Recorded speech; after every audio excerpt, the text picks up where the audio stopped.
ton of things to discuss today, starting it off with the Rank 3 program. It ends in 27 days and 23 hours, and this is going to be a reoccurring theme for Ranked, so the next one will end most likely in the same amount of time, meaning that you have less time to go ahead and either complete the program or get the rating needed to get the rewards that you want, or both in terms of completing the program and getting the rating. In completing this entire rank program, the reward path offers 8,500 stubs, 38 standard packs, which these standard packs are different as they are Kaiju Takeover, and I will go a little bit more into detail with that. 30,000 experience total. In terms of set 2 cards, you are going to be getting 4 unsellable set 2 cards, 1 inside of the pennant race, 1 inside of the wild card, and then 1 inside of the championship series, and then last but not least 1 inside of the World Series pack. You are getting 2 diamond duos pack as well as 4 ballin' is a habit packs, and then this alter ego pack which we have received before,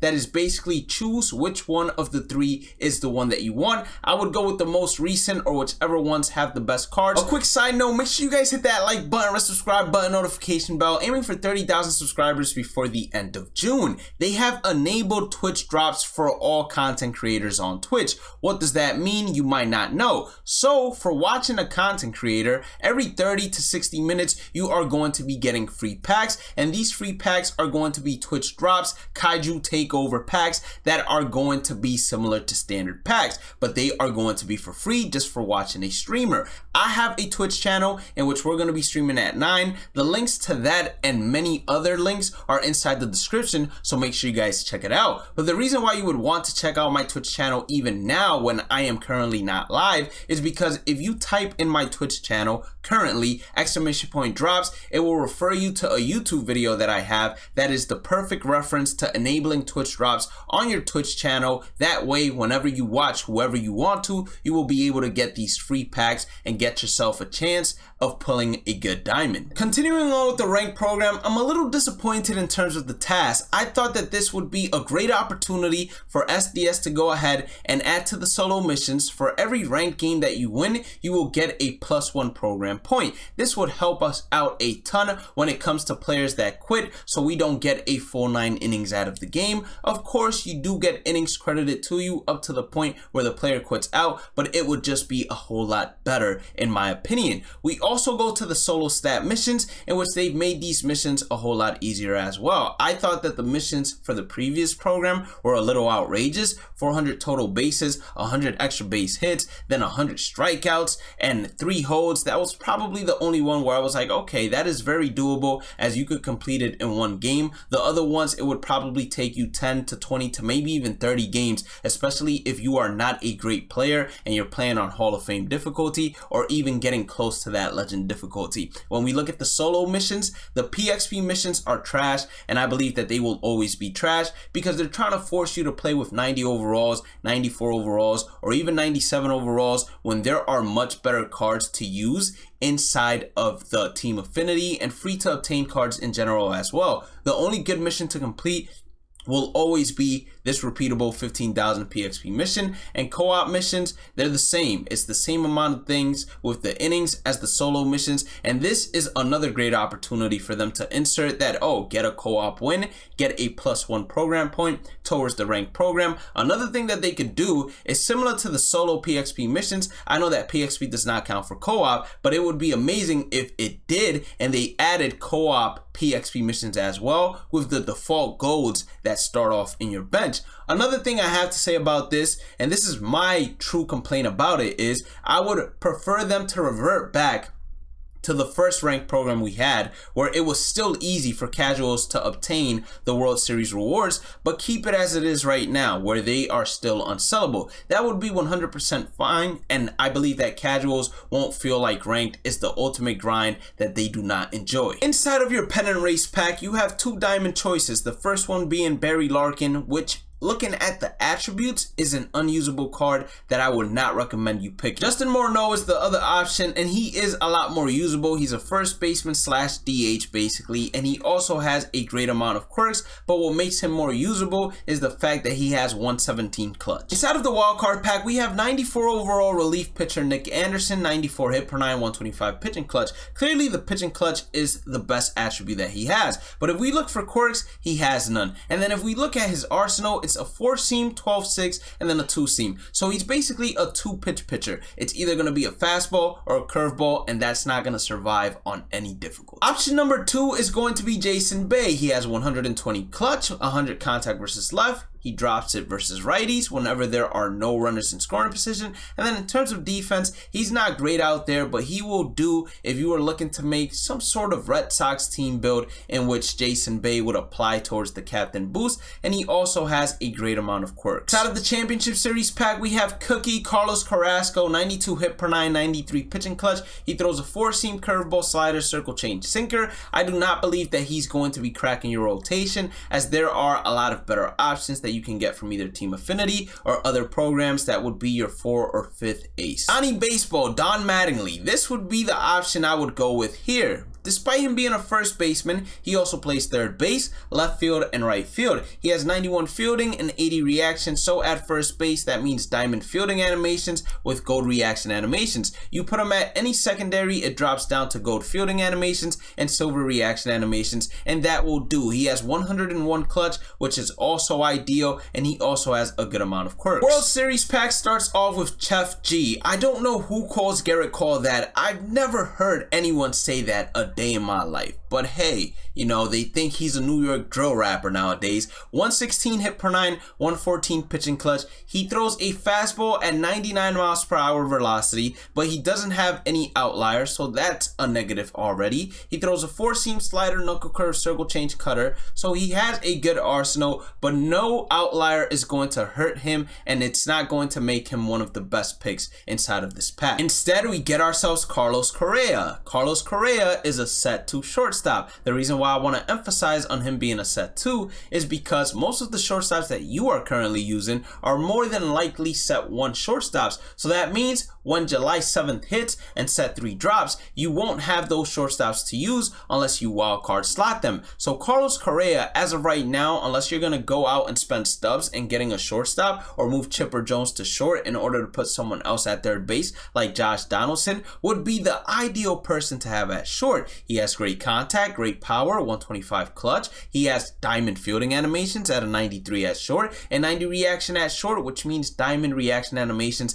and 97 arm strength. He's going to be able to throw anyone out. 73 speed is the icing on the cake. He doesn't have a ton of quirks, but that will do because his PCI enlarges whenever he has 2 strikes, and he has a good swing inside of the game. Last but not least, it's the Hawk, Andre Dawson. 109 hit per 9, 125 contact versus left, and then 99 clutch. The clutch is not ideal, but we will take it. He has 95 fielding and 90 reaction. That means at center field, diamond fielding animations and diamond reaction animations with 88 speed. That will do. He also has a good amount of quirks, but if I were to rank these cards, it'd be number 1 Carlos Correa, number 2 the Hawk, and then last but not least, it would be Chef G. Inside of the June Tops Now program reward path, you are going to be able to obtain 8 non-sellable set 2 cards, as well as 1,000 stubs and 3,000 experience, and last but not least, 10 standard packs. So I really like this right here. The fact that they're giving us additional standard packs and the fact that the odds have changed on standard packs, which we will discuss in a second, is also going to be ideal here. Keep in mind that for these choice packs, you never want to double dip, as that will go ahead and make it harder for you to complete the collection later on for the monthly awards program. So I bought a standard pack in order to show you guys how the odds have changed. I'm probably blocking it right now, but 1 for 1, you're gonna get yourself a bronze player. 1 out of 3, you're gonna get yourself a silver player. 1 out of 10, you're gonna get yourself a gold player. 1 out of 40, you will get an 85 or higher player. And then 1 out of 100, you are getting yourself a 90 or higher player. So as you can see, the odds are changing. Looking at the standard packs, inside of standard packs and inside of the Twitch drop packs, there are new kaiju cards that are specific to them. We start off with 99 overall Masataka Yoshida that you can go ahead and find inside of the standard packs or inside of the Jumbo Kaiju Takeover pack. He has amazing contact, amazing clutch. For left field, 88 fielding, 82 reaction, 79 speed. You will take all of that. The only downside to him is he has no quirks. But let me tell you this, if you were looking for a good left fielder, the Rock Team Affinity 2 Washington Nationals Team Affinity card, just get him. He is amazing. Also available inside these standard packs to pull is going to be Jose Altuve. Max contact, max clutch with good power, great vision. At second base, he has 81 fielding, 86 reaction, both gold fielding and reaction animations. He can play shortstop, but he drops down to silver fielding animations and stays at gold reaction animations. 86 speed is also really good, and Jose Altuve is going to have great quirks. The fact that he is 5'6" is also going to make him a much more usable and better card because he has a great swing in the game, and his strike zone will be minimal as well. Therefore, it's going to be a lot harder to not crush pitches with him, as pitchers will feel more forced to throw pitches down the middle or around the heart of the strike zone rather than the corner, since it's going to be a lot harder to locate. The third 99 overall that you can get from these standard packs is going to be Trevor Hoffman, that has max hit per 9, max K per 9, max pitching clutch.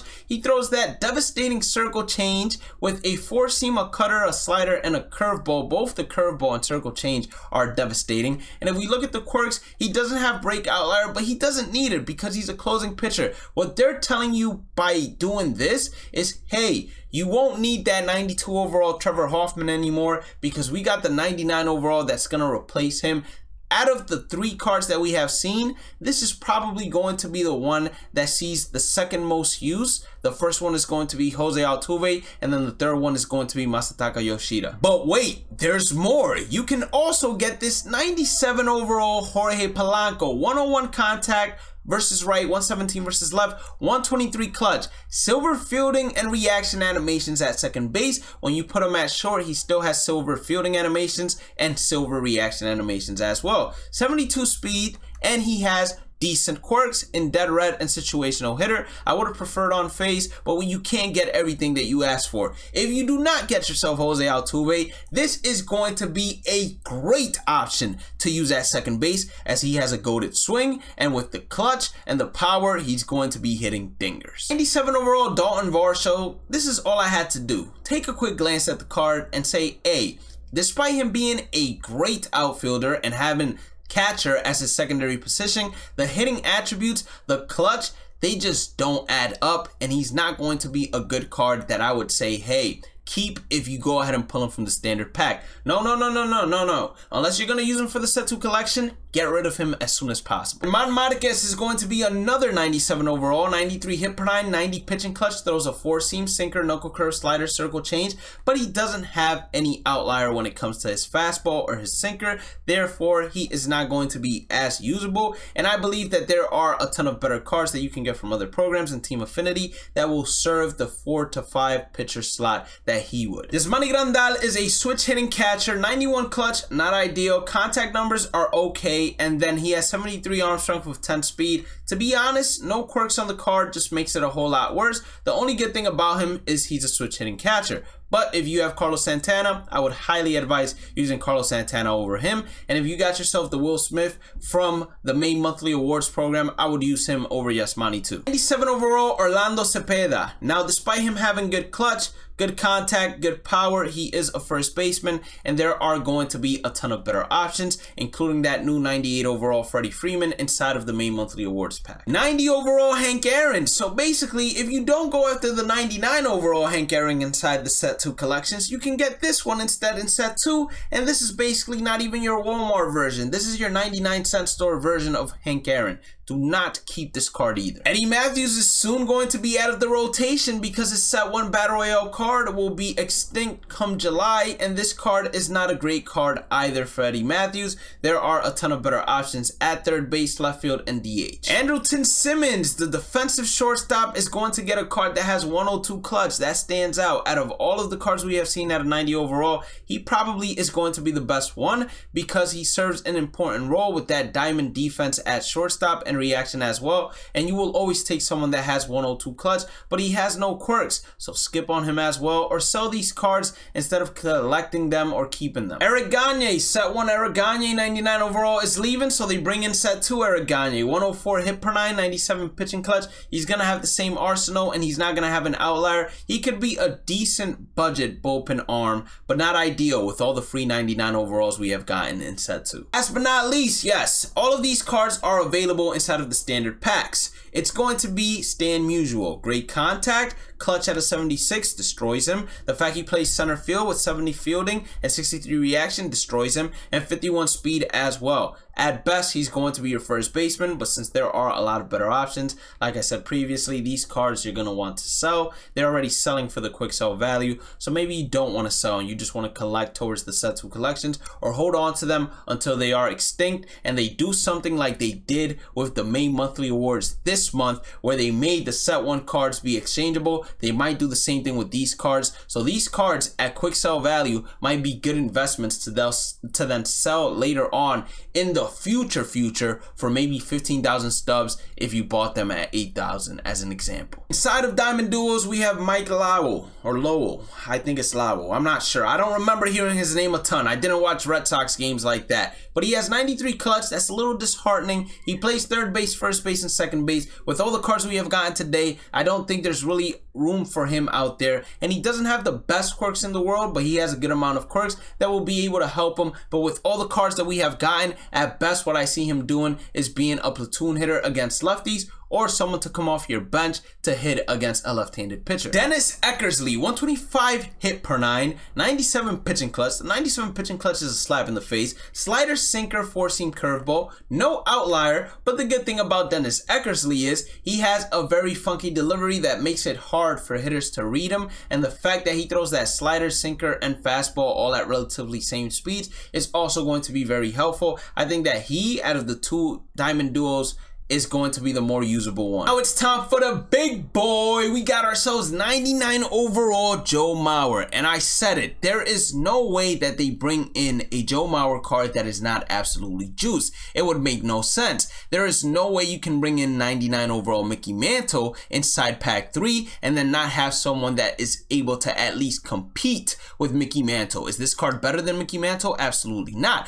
but it can at least compete with Mickey Mantle because we don't have a lot of great catching options, especially in set 2. So with this Joe Mauer dropping 125 contact versus both sides, above 100 power against both sides, above 100 vision, and then he has 125 clutch with 97 arm strength, 99 blocking, and 72 speed, it's like, god damn, we're getting everything we want for a catcher. And then he has similar quirks to Mike Lowell, which is good. It's more than good enough considering the position he plays and the hitting attributes that he has. Now there is going to be a tournament this weekend. The last one got canceled, so they're going to be running it back this weekend. I believe caps are allowed and creative stadiums are allowed. It's only for PS5 consoles although, so if you're on Xbox, man, I'm sorry for you. And if you got a PS4, I'm sorry for you as well. You need a PS5 apparently, unless it's just PlayStation in general, but I'm pretty sure I had read previously that it was only PS5, but you guys have a great chance to sign up for that. And then last but not least, we have ourselves the content schedule, in which the 13th, a new Battle Royale program is dropping, so make sure you guys go ahead and take care of the Battle Royale cards you need to take care of. And if you're not done with the core collections just yet, don't rush, because we're going to be getting a ton of more core collections inside that Battle Royale program in order to get ourselves Corey Seager. On Thursday, we're actually having the next content drop. It's not going to be on Friday, so it seems like they're taking Friday off as well. On Thursday, we're going to have a special other program just in time for Father's Day, Tops Now moments, missions, and player cards, and then have a catch event. So they're adding a new event, 12 win streak player reward. That's interesting. And then lineups with legends and other players. So let's see what these events have. Adds a 12 win streak player reward. They might add a flawless pack to events, and if they do, even if it's non-sellable and a rewind card, that would be something that I would like, and I'm pretty sure the majority of you would as well. If you guys did end up enjoying today's content, hit that like button or subscribe button, notification bell. Check out the description for the link to the Twitch, Discord, social medias, how to become a member, but more importantly, the Twitch, because that's where you're going to get Twitch drops for watching yours truly, 9 p.m. Eastern, every single day. Have a blessed day and night. Stay positive, stay safe, stay blessed, and I'll catch you all in the next one. Peace out.